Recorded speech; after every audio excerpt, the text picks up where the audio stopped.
که موزیک پایان‌نامه من که موسیقی محلی گیلان بود. کجا درس می‌خونید شما؟ شیراز. دانشگاه هنر شیراز. هنر شیراز. رشته‌تون چیه؟ موسیقی. خلاصه چی؟ این ور اون ور گشتیم، خیلی معطلم شدم، نتیجه نگرفتم. بعد گفتم خب حالا برم پیش یک سری از خواننده‌های مشخص و اینا. رفتم پیش آقای استاد. بعد باشون صحبت کردم در همین زمینه، گفتن که تنها کسی که بعد آقای پوررضا همچنان داره موسیقی محلی ما رو ادامه میدن شما هست. یکی از به اصطلاح زیباترین و غمگنانه ترین مقام‌های موسیقی گیلان آوازهایی که زنخان، فقط زنخان روی گهواره هنگام خواباندن بچه لالایی ها. تو داری شون رامو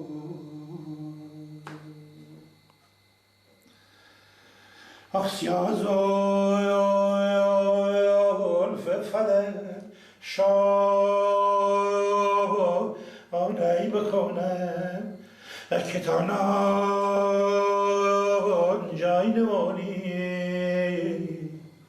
بردل مو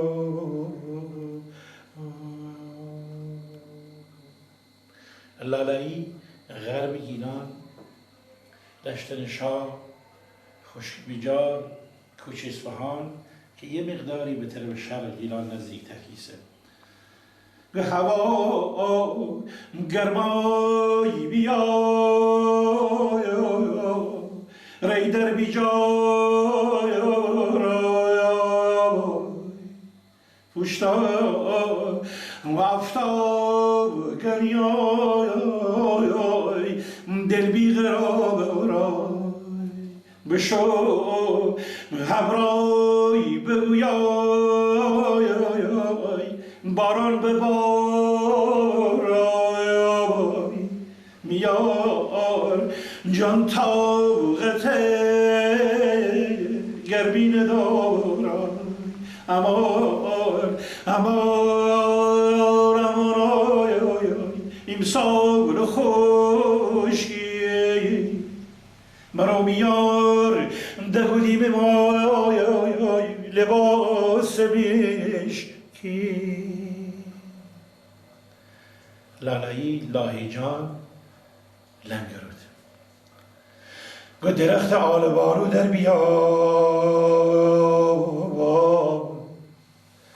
آخ مرا دیدی گریختی یار لالا بود هزاران مثل تو من یاری داشتم همه از خاطر تو واگذاشتم همه گونن تو بی یاری تو بی یار خبرتی بی وفای مونه داشتم لالایی رودسر عشق بر گریز ریحان بکشتم بر سر سنگ سر راهان نشینم با دلی تنگ همه پرسن چه دلتنگی دلتنگ آخ چطور دلتنگ نبام دل خواب در شنگ همی خانگی ماه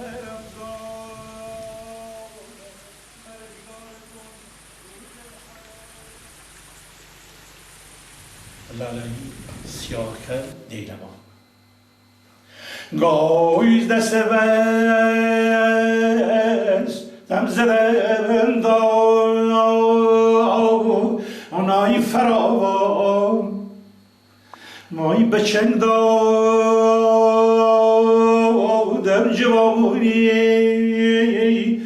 داده برمان بچنگ دادم به دست آدمینه تبرفتم ز دسته حرف مردم